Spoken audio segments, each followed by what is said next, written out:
Good afternoon. Block Podcast Studio is in the building. Your host today is Montana. Woo woo. And your co-host Vernon Tyus. Woo woo. All right. So what's that? What's the echo in here? So let's get to the announcements real quick. All right. So pretty much everybody I got here on the table. Sorry, you guys. All right, so we're going to talk about a little bit about what's going on at Block right now. So we have about 3 or 2 days left of the Medicaid, Medicare, DODD program classes. Started back in February, I believe. So those will be ending in a couple more weeks. The next DODD, Medicaid, Medicare classes will be starting in April, you guys. So April the 10th is the next date, Sunday. April the 10th from 10 o'clock a.m. to 1 p.m. So if you're interested in becoming a DODD agency with your Medicaid, Medicare licenses, give me a call, 216-815-7300. And that class is a 6-week course. It's once a week for 6 weeks from 10 to 1. Come in and register for your program, and then there you'll be learning all how to operate a full agency under DODD and the Medicaid Medicare program.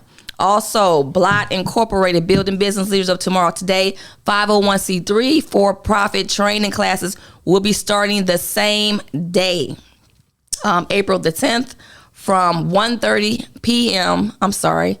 I got to scratch that. It ain't starting. I'm sorry. Our classes is starting March 13th from 1:30 a.m. to 4:30 p.m. I'm a little off. You got to hit me upside the head or something. Keep me on course. You fix it. So March the 13th, which is this Sunday, I got a lot of calls coming in from everywhere. I just told people just show up. So just show up and we'll just put you in the right spot. March 13th from 1:30 p.m. to 4:30 p.m. That's a Sunday. It's going to be 7 weeks long. So you want to get your 501c3, your business structured, your business developed, and learn how to grow your businesses together. Come to the class this Sunday from 1:30 to 4:30. Also, the real estate classes will be starting back up on the 16th from 6 p.m. to 9 p.m. So if you're interested in business classes, business training, and the real estate, your real estate classes will be starting on Wednesday from 6 p.m.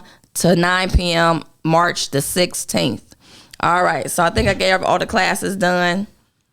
If you're trying to get your group home done with the state of Ohio, group home training will be this Saturday from 11 o'clock a.m. to 5:30 p.m. So if you're interested in getting your credits for your group home training program, it starts at 11 o'clock a.m.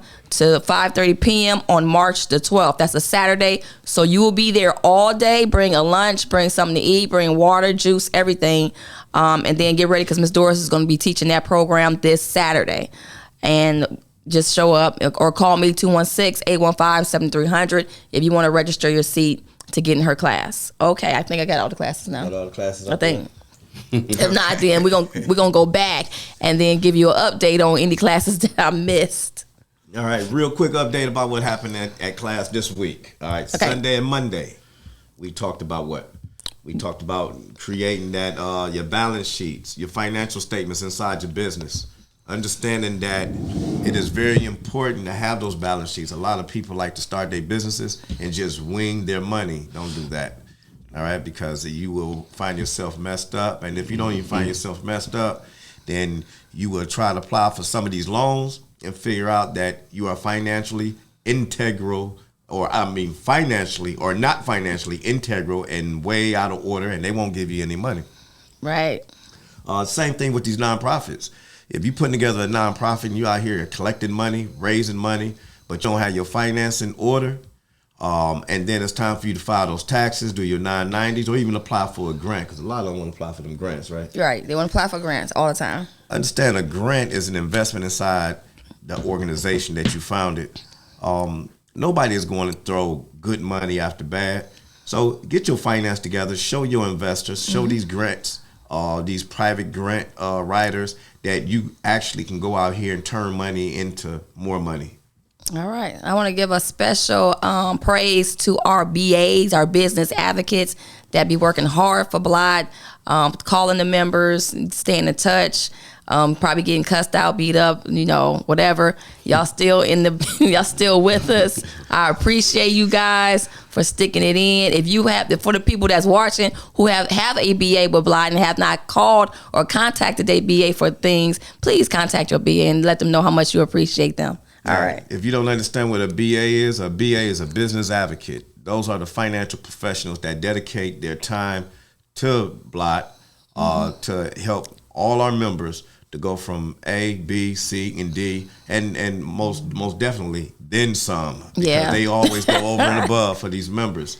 So if you have some questions and you can't get in touch with Montana or myself, those BAs know how to get in touch with us. At least drop them a line, give them some notes, set an agenda, and we'll get back at you. All right. So the good stuff that we talked about last Sunday, we were talking about growing your business. We kind of touched on a little bit about charitable gifting, something that we mentioned last week, but we went in intense with it in the class. And what else we talked about? We talked about being positive. Having a positive outlook. Yeah. A lot of these people, especially if you're in business, if you are motivated to get in business, okay, be motivated for the right reasons. Because you can't come in here with a whole bunch of negativity and a whole bunch of doubt. Doubt is fatal, okay, to you and your business, okay? Because you just don't have to close your eyes to die. You can just sit there and do nothing, all right? So as a business owner, you have to be positive and believe that you can make the impossible happen sometimes. Also, get ready. Coming May 21st, we're getting ready to have our first seminar this year. We will give all the detailed information next week. So our first seminar will be May 21st. All right, we'll give you the rest of the information next week. So please mark your calendars to attend that great, fantastic seminar. Oh, yeah, what are we going to talk about? We're going to talk about a whole bunch. We're going to get it in. So business people that want to start businesses, business owners who have businesses that's, doing pretty good or kind of jacked up, this is going to be for you. People that's going to be in the real estate market, want to do investments, talk about, how money moves, how money work. We're over here. Wealth Paradigm Wealth Paradigm. Woo, woo. Part 2. The last time we gave this seminar, it was phenomenal. We had about 60 people come to the seminar, and we had terrific speakers. Everybody was just on point. We ate good, and we danced. Yeah, we danced. Line dance. I'm talking about the seminar. The seminar? The seminar. Well, they still dance. Okay. All right, so be there. This one's going to be better than the first. 10 times better than the first. So mark your calendars for the 21st. We're going to give that information next Wednesday for our seminar. So we can get all the juicy good nuggets that we offer. And we're going to give you a little bit of pearls as well. So that way you'll decide whether you want to become a member, you want to come to the classes, or just network. So definitely May 21st. It's going down. Okay. One big shout out to Thunder Roy Entertainment having another artist conference. So if you're a music artist or you're getting into the music business, we have a conference March 11th. All right, that's March 11th at, where's that place at again? It's somewhere on the west side, right? It's on the west side. Oh, there you go. 9801 Wofford Avenue. Okay. All right, that's on the west side. Cleveland. Hey, for those of you that's out of the state or out of the city, that is Cleveland, Ohio. 9801 Wofford Avenue, Cleveland, Ohio, 44104, I believe. All right. So come if you're an artist, manager, record label, and you want to come in and network and as my tenants say, get some of them nuggets, because people are gonna be dropping jewels in there. Come in there and see how it is that you can spread your wings in the music industry. Also, there will be an association meeting coming up this month, the 29th, February 29th. There's going to be an association meeting from 6 o'clock p.m. to 8:30 p.m. So this is pretty much our second meeting for the year. So if you have not been to our association meeting, please come out, show your support, get some information so you can grow your business, come network, come eat, come dine, come line dance, everything. So February the 20, I want to say February, March, March 29th. Why am I looking at May? Oh, sorry. March 27th. Yeah, get these dates right, Montana. All right, get the dates right. So March 27th from 6 o'clock p.m. to 8:30. p.m. Come out and just support the association. What else? Okay. One other thing that we got to talk about. I know in our class we talk about multi-generational wealth, building that multi-generational wealth using real estate, business ownership, and life insurance, and just maneuvering assets so you can pass it on to your kids. But there's one thing that we don't promote enough.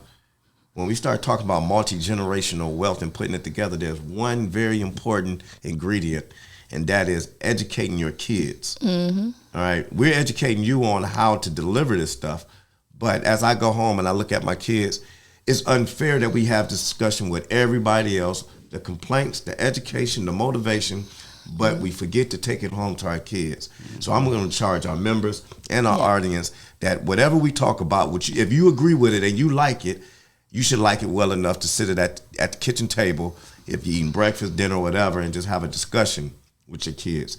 Or even have a group message, text message, talking about different financial ideas so they'll know how to receive these assets that you've been working so hard to develop. All right. Also, you have kids like I do. I bring it home to my kids. One might take it, one might not. So your job is to force your child to learn this information because it has saved their life, okay? So you're going to force your child, whether it's called beating, whooping, extension cord, like back in the day. If you're not that type of parent that did that back in the day, then you just talk to them conservatively until you grab their throat and then, no.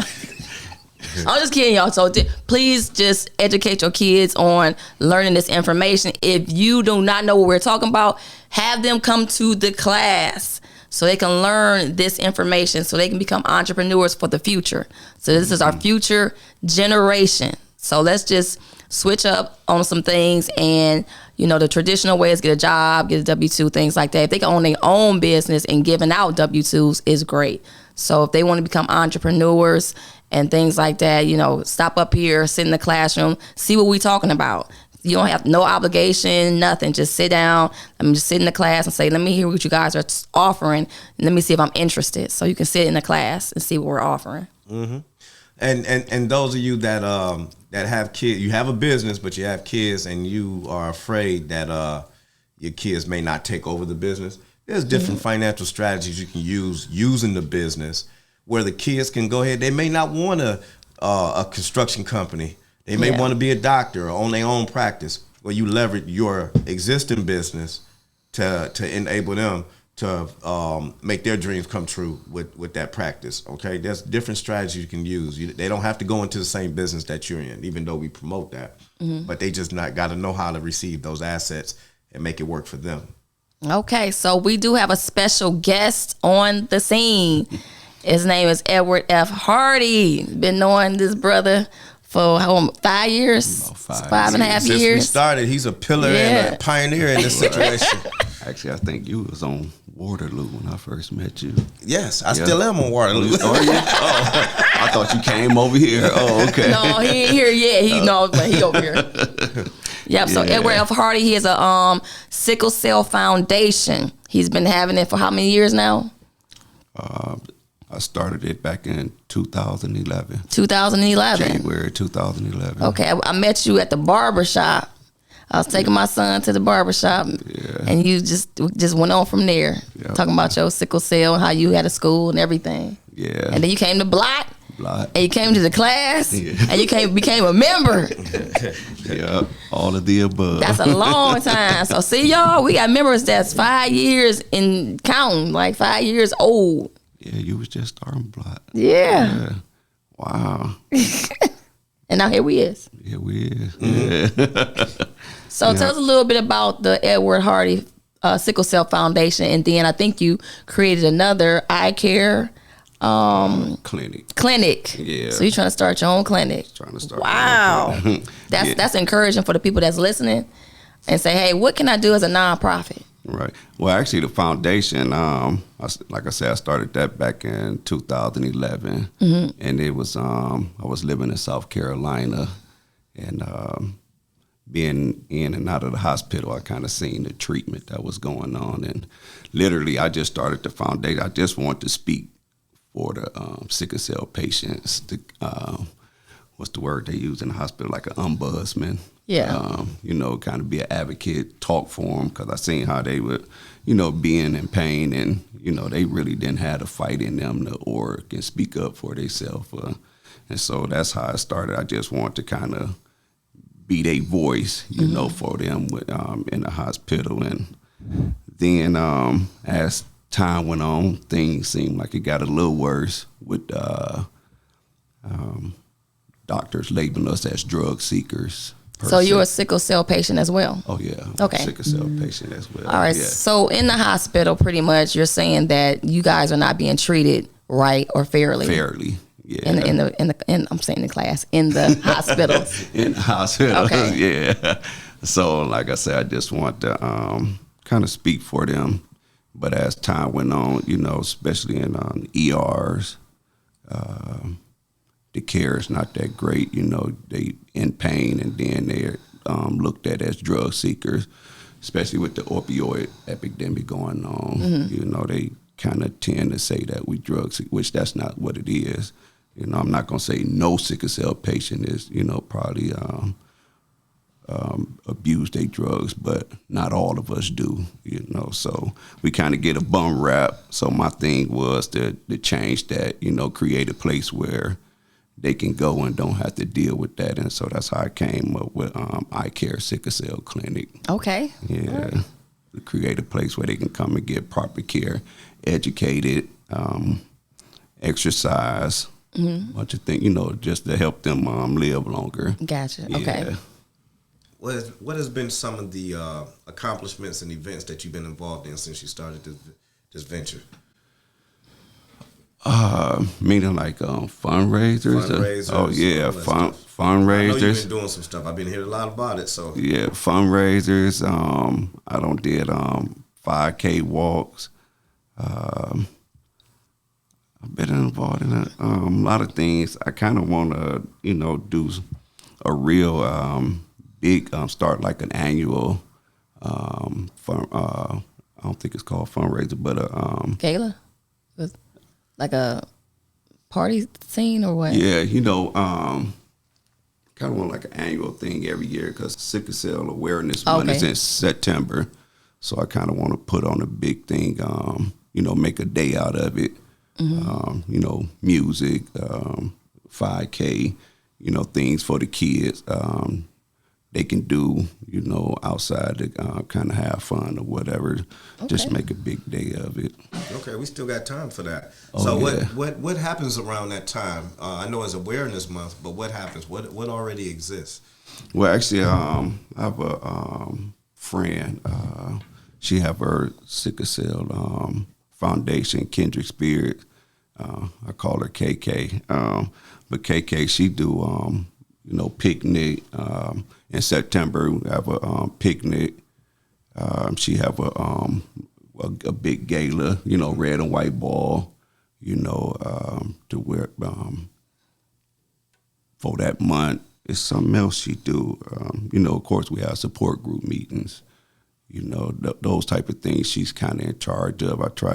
We try to do different things so we're not splitting the patients up. You know what I'm saying? Like, she does those type of things. I'm doing like the clinic and stuff like that. You know, just things where we're not splitting the patients up. It's already hard for them to come to a lot of things because 9 times out of 10 they're not feeling well. So, so we can look forward to a collaboration with you two doing the awareness month then. Oh yeah, it's coming. We've been talking. Yeah, me and her been talking. So yeah, it's coming. You know, put something together. Look forward to it, man. You need help with that planning situation, man. Bring it on back home so we can sit in the conference room, put together a 90-day plan, and go ahead and make it happen for you. I like that. Yeah. Sounds good. Yeah. You know, as nonprofits, we supposed to work together. You know, to raise money and stuff like that. Yeah. Actually, that's why I signed up for the association, you know, so we can network and work together, you know. I need nurses. I think it's a A lot of nurses. A lot of nurses. Yeah, a lot of nurses and the association, a couple of them I met. So yeah. Okay. Yeah. So what else you got going on? I know you had your son up here and stuff like that. What type of things are you passing on to your son? Oh yeah. It's funny you was just speaking about that. I'm trying to with the foundation, you know, teaching him how, you know, basically to run it, you know, because I be in and out of the hospital. So when I'm down, I'm trying to teach him the, you know, everything about the foundation so he can, you know, run that part of it. And actually the clinic will have, we will have a gym, you know, a nutritionist to help them learn the foods and different things they can eat. That'll help them get oxygen to the blood cells or whatever. And of course, exercise is always good. So my younger son, he don't went to school to be Dietitian? Not dietitian, trainer, personal trainer. Okay.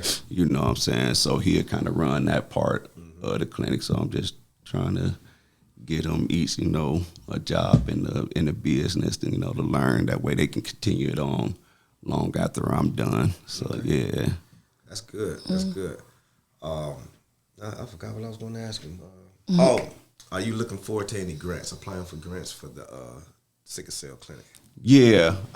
So far I applied for one that Cleveland Foundation had. That I hate that I'm forgetting. It was the I think it's called the Cleveland Black Funds. Okay. Or whatever. They had a lot of money they was trying to get to black Business nonprofits and owners? business Okay. or whatever. So I applied for that. Actually, I got a email a couple of weeks ago. You know, I'm happy about that. I was moved on to the next round or whatever, and I should be expecting an email in a couple of days or weeks or whatever, letting me know that I, you know, whether I be in the final, you know, picking for the grants or whatever. So yeah, I'm excited about that. Okay. Any big ideas for this grant, or do you want to disclose that yet? I got some big ideas with them. No, I ain't gonna disclose that yet, but yeah, I got some big ideas for the grant. Well, actually, to be honest, it's just to get the clinic up and running. You know, that money be able to fund a lot of things as far as the clinic to get it up and going. Like real estate, did y'all find a place for it yet, or y'all gonna lease out? Starting off leasing out, and actually looking at the property next door. Okay. You know, I think that used to be a clinic. Yeah, in it the was a clinic. Yeah. Yep. I think that was a clinic a doctor had a while back or whatever. So I wouldn't mind, you know, starting out there. You know, of course, as I grow, I'll be looking to get something bigger. Then I think I want to own that. I don't think I want to lease that as I grow. Yeah, own it, man. Own it. You're right. Foundation, Yeah. Own it. Tell me the difference between your eye care clinic and what people will be receiving coming to your clinic instead of coming to like the major big hospitals. Oh, I'm glad you asked. No, just no, I want to know because I'm like, okay, you want me to come there, but why should I leave here without getting treated so badly?